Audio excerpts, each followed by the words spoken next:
Le grand jour approche pour la troupe des comédiens de la Tour. Le vendredi 18 février, ils joueront Farce et Moralité, un recueil théâtral d'Octave Mirbeau qu'ils interpréteront dans le théâtre qui porte le nom de l'auteur à Triel.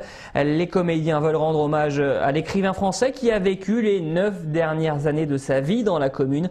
Pierre Opitz a assisté aux répétitions cette semaine de la pièce. De quoi s'agit-il alors? Pourquoi toutes ces précautions? Pourquoi ce mystère? Je ne sais pas de quoi il s'agit, mais... Vous ne savez pas de quoi il s'agit?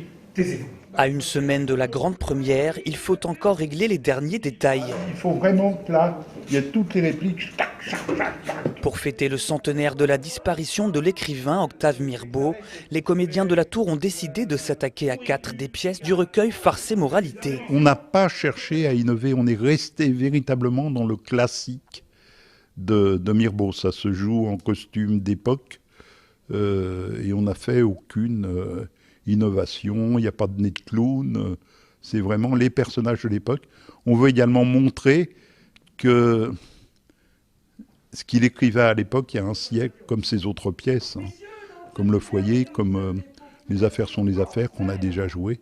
Bon, il aborde des thèmes qui sont d'actualité, qui sont encore aujourd'hui très, très présents dans la presse. Octave Mirbeau, contestataire invétéré au style incisif, avec une spécificité dans ses pièces, la profusion de points de suspension. On peut en faire à peu près ce qu'on veut, donc soit on les garde, soit on temporise, ou on les supprime et on accélère, et c'est assez intéressant et magique par moments.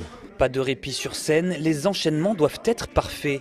4 pièces courtes pour un défi, arriver à garder l'attention des spectateurs.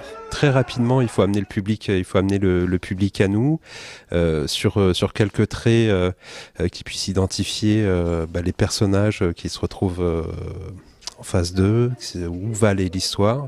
On essaye aussi de les surprendre, on ne va pas tout donner d'un seul coup, on essaye d'aller jusqu'au bout. Mais c'est vrai que c'est un petit condensé, c'est concentré. C'est concentré dans tous les sens du terme et donc ça démultiplie aussi tous les petits plaisirs. Le compte à rebours est lancé. Plus que 3 répétitions sont prévues avant la grande première vendredi 17 février au théâtre Octave Mirbeau de Triel-sur-Seine.